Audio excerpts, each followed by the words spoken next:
waa kee maska ugu orodka dheereeya adduunka?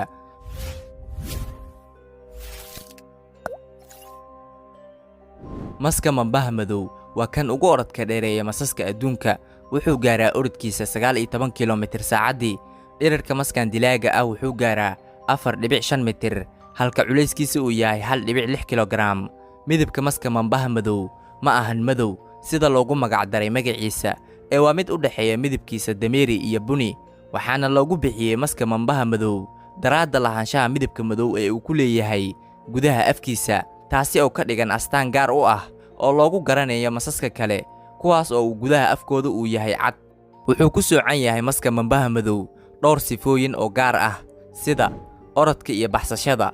Waa mid u orda maska mambaha madow godadka markii uu dareemo halis, wuxuuna weeraraa noolo walba oo hor istaaga wadadiisa inta uu ku jiro baxsashadiisa. Dhuumashada maska mambaha madow waa mid jecel inuu ku qaato habeenka gudaha godadka dhulka hoostiisa ah.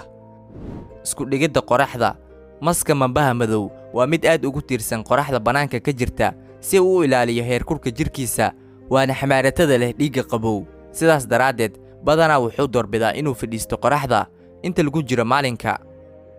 Ugaarsiga maska mambaha madow wuxuu ugaarsadaa maalinkii. Marka hore waa mid qaniina noolihii uu rabay inuu disho, kadib ayuu ku sii daayaa sun aad u halis badan taasoo naafeynaysa ama hoos u dhigaysa awoodda dhaqaaqa ee noolahaas. Habka isbadinta iyo isutagga maskan wuxuu bilowdaa xilliga isutagga labka iyo dhididga maska mambaha madow dhammaadka gu'a ama bilowga xagaaga, markaas oo ay labku aadaan dhididga si ay halkaas ugu dhacdo hawsha iskutagga. wuxuuna la kulmaa labka maskan inuu la dagaalamo lababka kale inta lagu guda jiro hawshan. Markii ay dhammaato xilliga iskutagga wuu baxaa labka asigoona ugu taga dhididga keli si ay u dhigto ukumaha meel diiran. Tirada ukun dhigidda dhididga maska mambaha madow ayaana u dhaxaysa 10 ilaa 25 ukumood, waxayna noqotaa muddada daryeelidda ee ukumahaas inta u dhaxaysa 3 ilaa 4 bilood ka hor inta aysan fiiqmin. Cunada maska mambaha madow waa xayawaanada cuna hilibka, asigoona cuna xayawaanada yar sida dabagaalaha, dooliga iyo shimbiraha. Saaxiibada iyo cadowga maska mambaha madow waa mid jecel ka fogaanshaha xayawaanada kale iyo inuu la falgalo ilaa marka laga reebo waqtiyada isutagga. Xidhiidhka ma lahan maska mambaha madow dhaga wax lagu maqlo, laakiin wuxuu leeyahay awood uu ku dareemo garaaca dhulka, taasoo u sheegaysa xayawaanada soo weeraraya.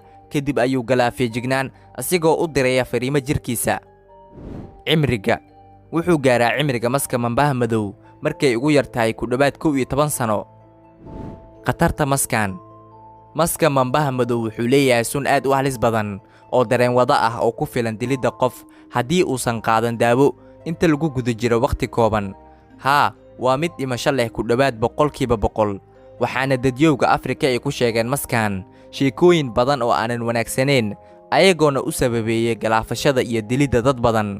sidaas daraaddeed maska mambaha madow waa mid ka mid ah kuwa ugu horeeya liiska masaska ugu halista badan adduunka.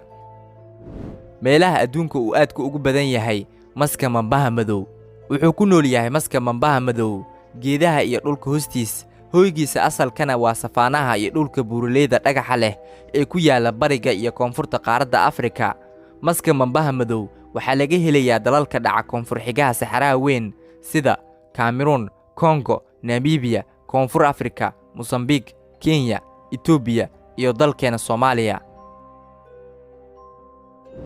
haddii aan ogaanay maska ugu orodka dheereeya, haddaba waa kee maska labaad iyo kan saddexaad ee ugu orodka dheereeya masaska adduunka? waxaa lagu tiriyaa maska Southern Black Racer, maska labaad ee ugu orodka dheereeya adduunka. dhererka maskan ayaana gaara 1.4 mitir, halka orodkiisa uu yahay 6.5 kilomitir saacadii. waxaana maska kale ee lagu magacaabo Cottonmouth uu yahay midka saddexaad ee ugu orodka dheereeya masaska adduunka, asigoona uu orodkiisa uu gaaro 2.98 mitir sekankii. ugu dambeyntiina muuqaalkeena halkaas ayuu noogu eg yahay. fadlan haddii aad ka heshana muuqaalka taabo like, hana hilmaamin inaad kanaalka ku soo biirto si ay kuu soo gaaraan muuqaaladeena soo socda. la kulan dambe oo xiiso leh.